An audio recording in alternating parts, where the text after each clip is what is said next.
Breathe on us, breathe on us, breathe on us. Spirit of the Lord, breathe upon your people. Let the barren ones sing for joy. Let the barren ones sing for joy.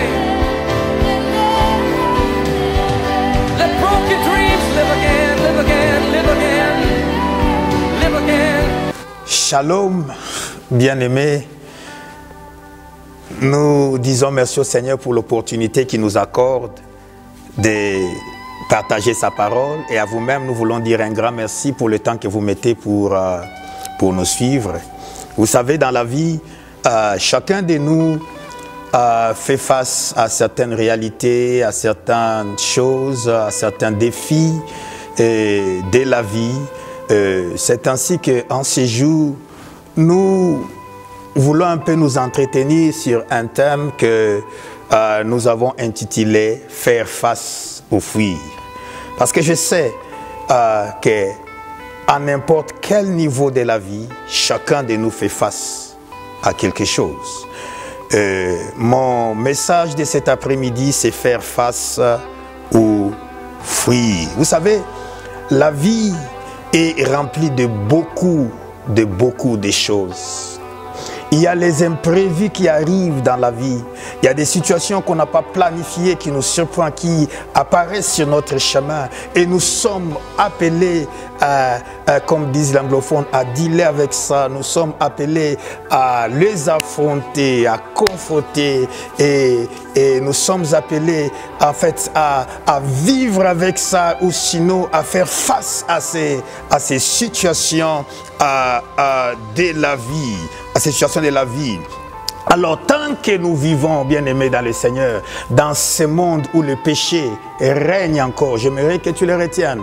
Tant que tu seras en vie, tant que Dieu te prêtera le souffle de la vie, dans ce monde où nous vivons, alors qu'il y a encore la présence du péché, les difficultés ne cesseront jamais. Il est vrai que nous ne faisons pas face à des mêmes réalités. Il est vrai que tout le monde ne fait pas face à de mêmes difficultés, mais chacun à son niveau, il arrive à rencontrer des difficultés, il arrive à rencontrer des situations où il est appelé à faire face. Parce que nous vivons dans un monde où le péché règne encore. Et tant que nous serons dans ce monde, le péché règne encore, les difficultés ne cesseront jamais. Et une vie chrétienne où il y a la grandeur de Dieu, une vie chrétienne où il y a la puissance de Dieu, une vie chrétienne où il y a la manifestation de la gloire de Dieu, il y a nécessairement les difficultés. Laissez-moi dire ça autrement. Une vie qui est appelée à une grandeur, une vie qui est appelée à des exploits, alors il y a nécessairement une difficulté. C'est très important. Alors, ces difficultés, ces problèmes qui surgissent, qui arrivent dans la vie, d'autres peuvent l'appeler difficulté, mais les autres pourront l'appeler opportunité. Laissez-moi te dire, tu peux transformer ta difficulté à une opportunité. Je dis, faire face ou fuir. Pour les uns, les difficultés, ça peut les engloutir, ça peut les enterrer. Mais pour les autres, les difficultés, c'est une opportunité de monter dans la vie. C'est une opportunité de faire sortir leurs capacités. C'est une opportunité pour eux de se qualifier dans la vie. Donc, ça dépend de quelle manière tu considères ce que tu vis. Ça dépend de quelle façon tu conçois ce qui se présente devant toi. Le problème qui se présente devant toi, la difficulté qui se présente devant toi, tu peux considérer cela comme une opportunité.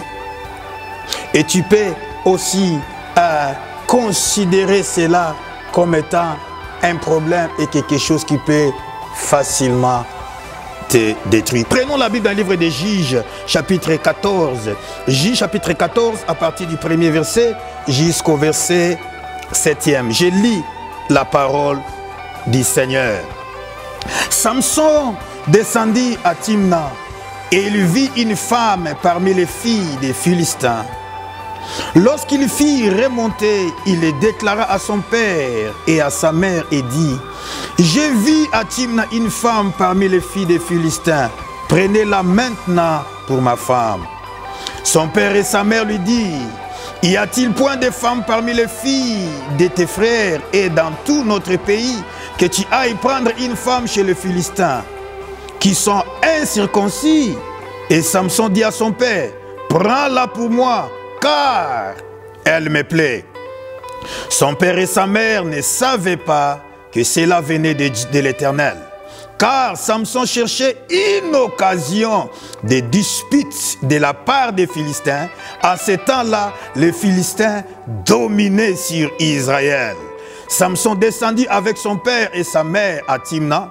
Lorsqu'ils y arrivèrent aux vignes de Timna, voici un jeune lion rugissant vint à sa rencontre.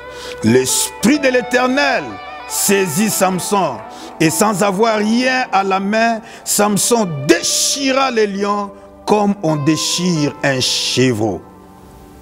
Il ne dit point à son père et à sa mère ce qu'il avait fait.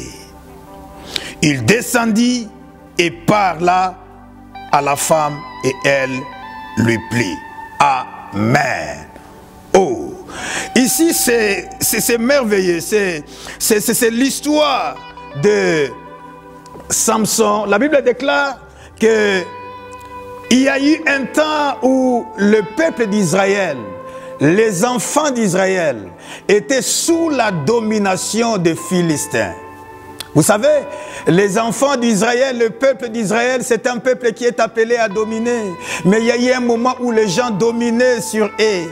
Et pour que cette histoire finisse, le Seigneur a créé une histoire. Le Seigneur a suscité un homme du nom de Samson. Alors que cet homme du nom de Samson devrait trouver un moyen pour combattre les Philistins. Mais la Bible déclare que lorsqu'il est allé voir son père, lorsqu'il est allé parler à sa mère pour dire que j'ai vu une femme dans le pays des Philistins, cette femme-là me plaît, il faut absolument que je puisse l'épouser. Il faut qu'elle devienne ma femme. Son père, sa mère étaient contre ça parce que la Bible dit qu'ils commencèrent à lui présenter des femmes au milieu de son peuple. Et parce qu'ils ne savaient pas que cela venait de Dieu. Mais ce qui m'a intéressé, là où j'ai trouvé le thème de mon message, c'est que Samson était en route vers le pays des Philistins et arrivé quelque part, il a été bloqué. Il a été bloqué. La Bible dit qu'il a rencontré un lion sur son chemin. Alors, Samson avait le choix de continuer ou en d'autres termes, de faire face ou de fuir. Alors qu'il est appelé à délivrer les enfants d'Israël. Vous savez, devant certaines difficultés de la vie, devant certains défis de la vie, tu peux perdre même la raison de vivre. Tu peux perdre même la raison de ta destinée, la raison pour laquelle tu es créé, la raison pour laquelle tu existes. Si tu n'arrives pas à affronter certains défis, si tu n'arrives pas à affronter certaines situations qui arrivent, qui apparaissent sur ton chemin. Oh, j'aimerais que quelqu'un dise Amen. Ne recule pas devant la situation que tu rencontres. Ne recule pas devant les difficultés qui est devant toi. Je te dis que c'est une difficulté, mais tu peux l'appeler opportunité. Parce que la Bible déclare que le peuple était appelé à dominer, mais le peuple était assujetti. Tu es appelé à dominer. La vie que tu vis, ce n'est pas la vie que Dieu a prévue pour toi. Et tu le sais très bien qu'en toi, il y a des capacités. Mais tu n'arrivais pas à l'exploiter, tu n'arrivais pas à l'utiliser. Tu te sens bloqué, tu te sens assujetti, tu te sens dominé. Faire face ou fuir. Samson était devant cette réalité, soit de continuer ou de faire face. Mais il a choisi de faire face. Il a choisi d'affronter les lions. Oh bien-aimé, laissez-moi te dire, il y a des capacités qui sont en toi, tu ne les sauras jamais si tu n'arrives pas à faire face à certains défis. Il y a des dons qui sont à toi, que tu ne sauras jamais que tu avais tel don si tu n'arrives pas à faire face à certaines réalités et à certaines difficultés de la vie. On ne parlera jamais de la victoire sans les combats. On n'a jamais entendu avant Samson que quelqu'un a rencontré les lions, il a tué les lions et qu'il a sorti du lion le miel.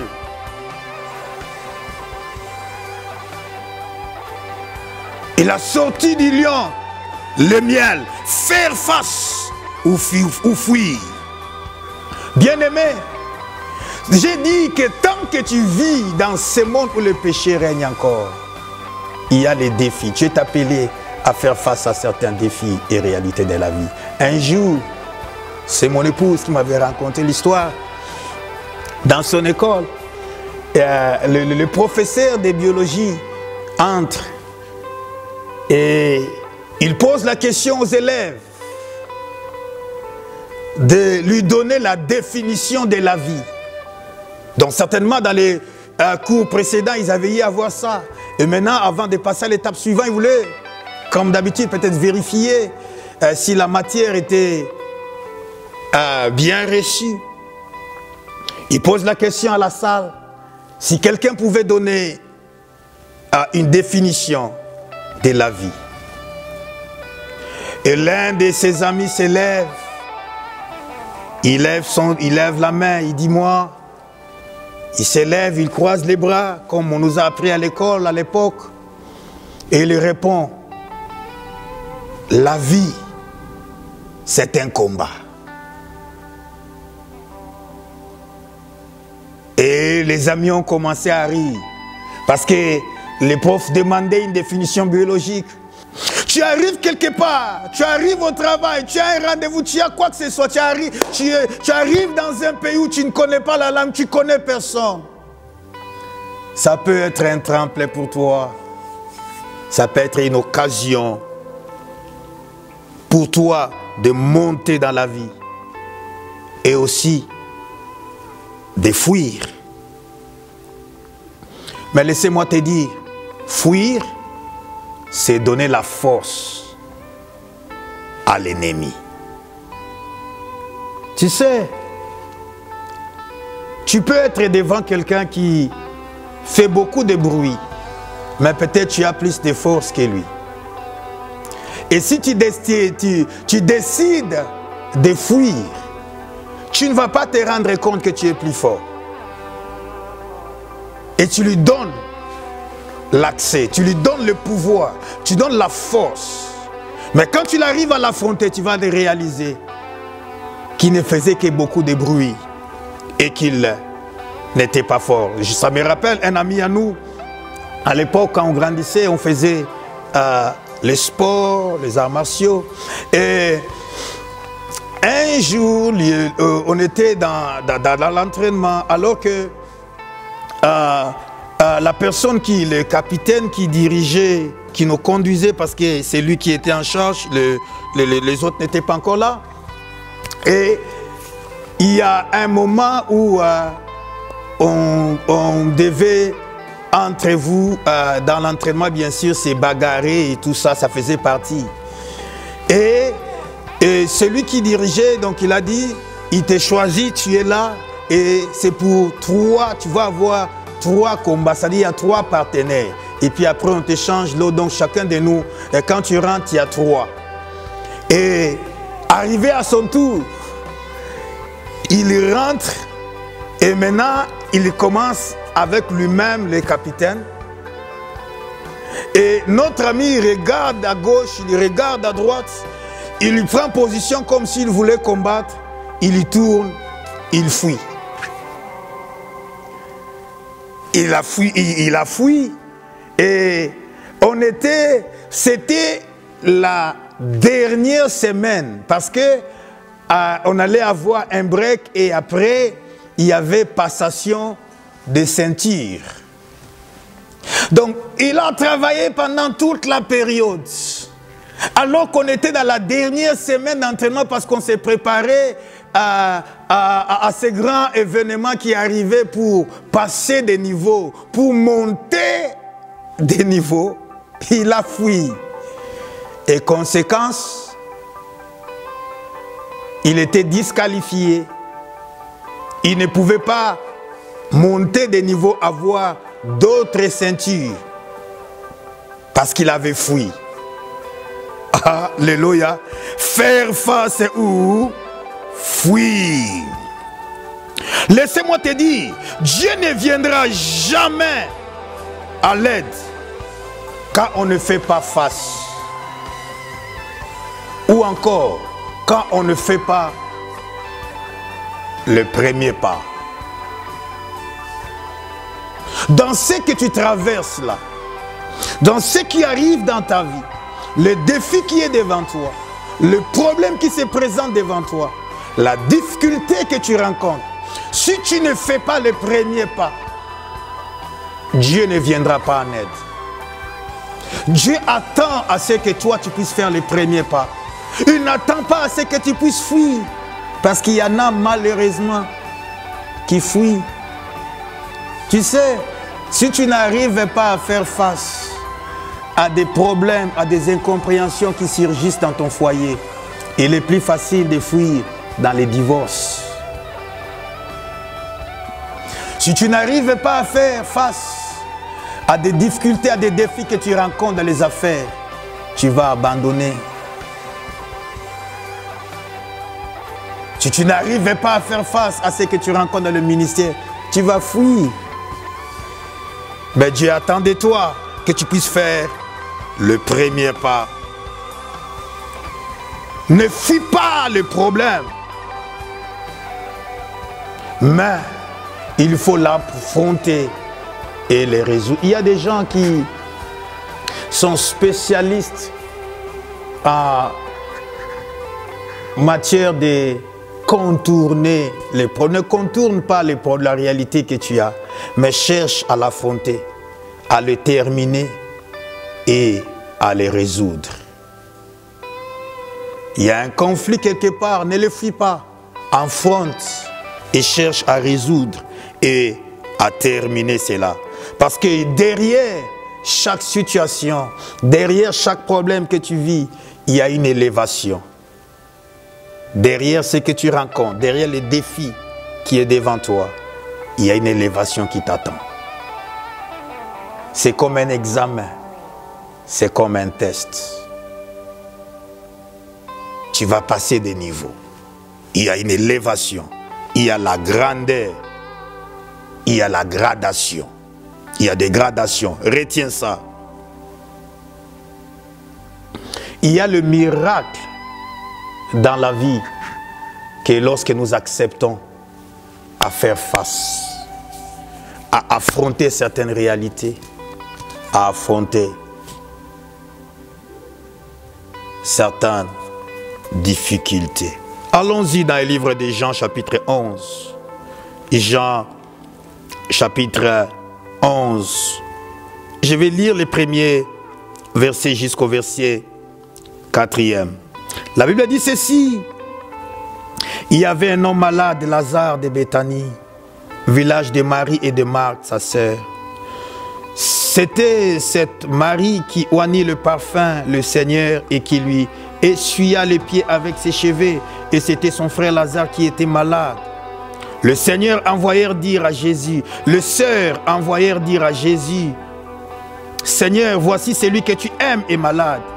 Après avoir entendu cela, Jésus dit, cette maladie n'est point à la mort, mais elle est pour la gloire de Dieu, afin que le Fils de Dieu soit glorifié par elle.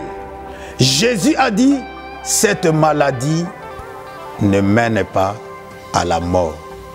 J'aimerais dire à quelqu'un, le problème que tu rencontres, ce n'est pas pour ta mort. J'aimerais dire à quelqu'un, la maladie qui est venue dans ta vie, ce n'est pas pour que tu meurs avec cette maladie, mais c'est pour que la gloire de Dieu se manifeste. J'aimerais dire à quelqu'un, les difficultés que tu traverses là, ce n'est pas pour que tu sois enterré, mais les difficultés là que tu traverses, c'est pour que tu sors avec un témoignage que l'Éternel est puissant, que l'Éternel est capable, que l'Éternel est capable, il est capable. Tu ne pourras jamais découvrir Dieu dans une autre dimension, dans une autre grandeur, si tu n'arrives pas à faire face à certaines difficultés de la vie. Mais quand tu affrontes ces difficultés de la vie, c'est là que tu sortiras avec un témoignage et tu diras, j'ai entendu parler de l'Éternel, mais maintenant, mes yeux ont vu. Ce que tu rencontres, c'est pour faire de toi un témoin. C'est pour que toi aussi tu aies un témoignage. Lorsque les autres témoignent, toi aussi tu peux sortir et tu peux dire que je connais que l'Éternel est le Dieu qui guérit des maladies. Parce que j'étais malade, il m'a guéri. Je sais que Dieu est un Dieu qui donne du travail. Parce que j'étais chômeur, j'ai prié le Seigneur, j'ai cherché. Et l'Éternel m'a donné du travail. J'aimerais que tu dises Amen. Le problème que tu rencontres, ce n'est pas pour ta mort, mais c'est pour que la gloire de Dieu se manifeste dans ta vie. Ça ne t'amènera pas à la mort. La maladie ne t'amènera pas à la mort. Les difficultés ne vont pas t'enterrer. Mais ça va faire que la gloire de Dieu se manifeste dans ta vie. L'une des raisons, c'est pour que la gloire de Dieu se manifeste dans ta vie. Mais tout dépend de la manière que toi tu le conçois. C'est pourquoi ne fuis pas. Non, la vie chrétienne est trop difficile depuis que je me suis converti. Il y a beaucoup de problèmes de difficultés. Ne fuis pas à faire face. Tu verras la gloire de Dieu. Dieu se manifestera. Il te dira, bien, il te dira, mon fils, rentre dans le repos. Parce que tu as combattu le bon combat. Retenez qu'il n'y a pas de victoire sans les combats. Sans les combats. Parce que ce que tu expérimentes aujourd'hui, cela te prépare à une grande victoire. Je croyais entendre un grand amen. Ta situation te prépare à une victoire de demain, à une victoire à venir. C'est une situation qui te prépare à une gloire qui arrive. Dieu veut ta gloire. Mais cependant, la situation se présente devant toi. Pour que quand tu arrives à vaincre cette situation, tu rentres maintenant dans la gloire. Oh, alléluia. Vous savez, en lisant le livre des Juges, lorsque nous lisons le verset 8e et 9e, j'aimerais que nous puissions lire dans les Juges 14, là où nous sommes, s'il vous plaît. Il y a un élément important qui m'a beaucoup touché. Écoutez, le verset 8 dit ceci. Quelque temps après, il s'est rendu de nouveau à Timna pour la prendre et se détourna pour voir le cadavre du lion. Et voici, il y avait un essaim d'abeilles et du miel dans le corps du lion. Il prit entre ses mains le miel dont il mangea pendant la route, et lorsqu'il fit arriver près de son père et de sa mère, il leur en donna, ils en mangeaient, mais il ne leur dit pas qu'il avait pris ce miel dans le corps du lion. Alléluia. Il ne leur a pas dit qu'il avait pris ce miel dans le corps du lion. Je dis ceci. Une situation que tu as confrontée, que tu as vaincu deviennent du miel. Il était face à un lion. Il l'a confronté. Il a vaincu le lion. Mais regardez, confronté, vaincu deviennent du miel. Il y a le miel dedans. Alléluia. Bien-aimé dans le Seigneur, il a vaincu le lion et il y a eu le miel. Ne vois pas ta situation comme étant quelque chose qui vient pour te détruire. Mais vois dans la situation que tu traverses, vois dans les difficultés que tu traverses, une occasion que Dieu te donne, une opportunité que Dieu te donne, de les découvrir dans une autre dimension, de découvrir une autre dimension de Dieu, de découvrir la puissance de Dieu, de découvrir la grandeur de Dieu, de découvrir qu'il y a des choses que l'Éternel peut faire. Laissez-moi te dire, Dieu peut faire au-delà de ce que tu imagines et que tu penses. Affronte-les. Tu verras que l'Éternel est un Dieu capable. La Bible dit qu'il y a eu le miel qui est sorti, mais ce que j'aime, c'est quoi? C'est que quand Samson a vaincu cette difficulté, il y a eu le miel. Il n'a pas gardé le miel pour lui-même. Il a partagé le miel. Des fois, nous aimerions que tout le monde puisse passer sur le même chemin que nous. Puisque toi, tu as eu à manquer les habits, tu veux que tout le monde manque aussi les habits? Non. Et ils ont d'autres choses. Dieu les a, ils feront face à d'autres difficultés, ils feront face à d'autres problèmes, à d'autres réalités, ou encore à d'autres épreuves. Ne demandons pas à tous de passer sur le même chemin que toi, de connaître les mêmes épreuves que toi. Si pour toi manger était un problème, et Dieu a fait que tu as vaincu cela et que le manger n'est plus un problème, ne demande pas à tes enfants de commencer pour manger que ça soit aussi un problème. Alléluia. Des fois tu attends un père dit, moi j'ai souffert pour avoir ça. Et oui, tu as souffert, ça ne veut pas dire puisque toi tu as souffert, moi aussi je dois souffrir. Moi je vais faire face à d'autres réalités que Dieu prépare aussi pour moi. Quelqu'un est avec moi. Alléluia. C'est très, très, très important. Si nous, on joue avec des jouets qu'on fabriquait nous-mêmes, ne donnons pas à nos enfants ce travail-là de commencer à fabriquer des jouets eux-mêmes, s'ils les veulent. Mais sinon, Dieu te donne la possibilité d'acheter des jouets. Achète-les. Alléluia. C'est très important. Si tu pouvais que manger une fois, et qu'ils ont la possibilité, alors que tu as vaincu cela, Dieu te donne des moyens, laisse-les manger à leur faim. C'est très important. Alléluia. C'est très, très important. Souvent, nous demandons aux gens de passer seulement là où nous étions passés.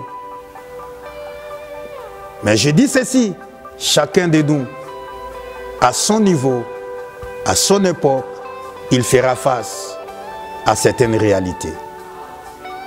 Les réalités que toi tu as fait face, que tu as vaincu. Ne laisse pas tes enfants faire face à des mêmes réalités que toi tu as déjà vaincu.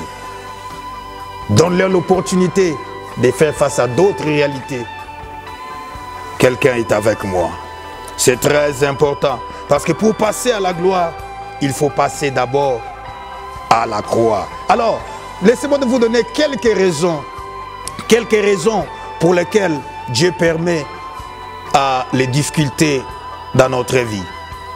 Quelques raisons pour lesquelles Dieu permet les difficultés. Première raison, c'est pour découvrir la vraie nature. Première raison, quelques raisons pour lesquelles Dieu permet les difficultés. Un, c'est pour découvrir la vraie nature. Mais découvrir la vraie nature de quoi et de qui? Tu sais, pendant que tu traverses le temps difficile, c'est là que tu vas découvrir réellement qui sont tes amis. Tu vas découvrir la vraie nature des gens qui t'entourent. Parce qu'il y a des gens qui sont là, parce qu'ils trouvent le pain. Le jour où il n'y aura pas de pain, ils ne seront pas avec toi. Un, c'est pour découvrir la vraie nature. La vraie nature des gens, la vraie nature des amis, qui sont autour de toi. C'est très important. C'est très important. C'est très important. Vous savez, la Bible dit que même l'or est éprouvé par le feu. C'est pour découvrir la vraie nature. 2, c'est pour découvrir la puissance de Dieu. Ça, j'aime ça. C'est pour découvrir la puissance de Dieu. Jean chapitre 11. Jean chapitre 11, versets 14 à 15. La Bible dit, alors Jésus leur dit ouvertement, Lazare est mort. Et à cause de vous, afin que vous croyiez, je me réjouis de ce que je n'étais pas là, mais allons vers lui.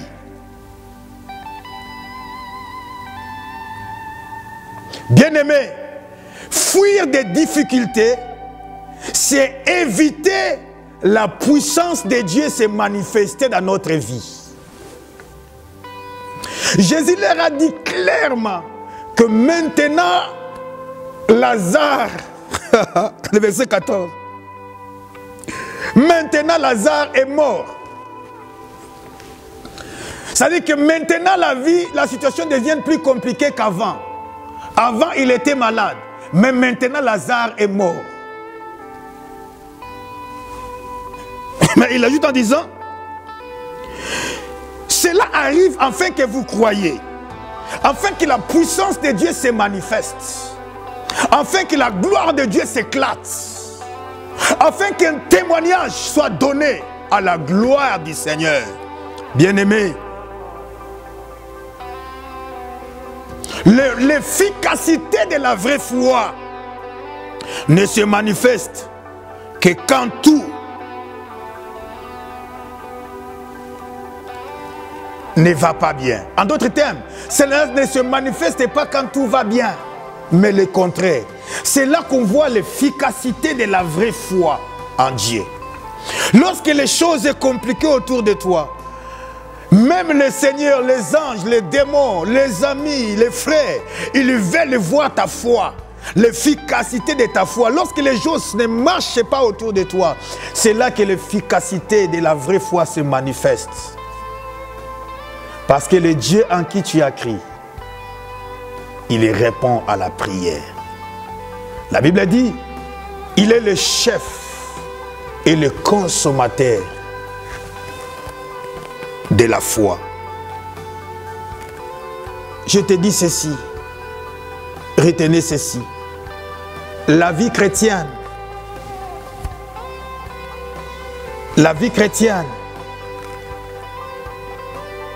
est une vie de possibilités et non de facilités.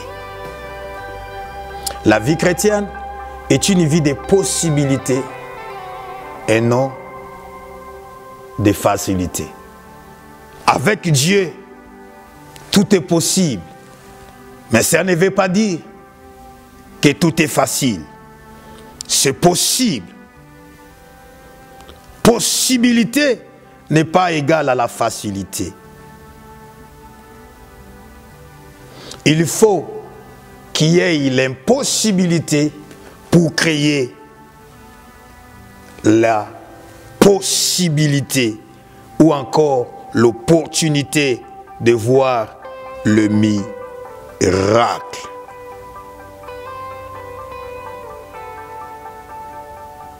Alléluia. C'est très important.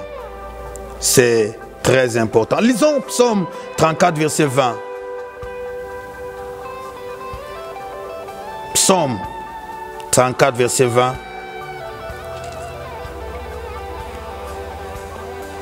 La Bible dit ceci.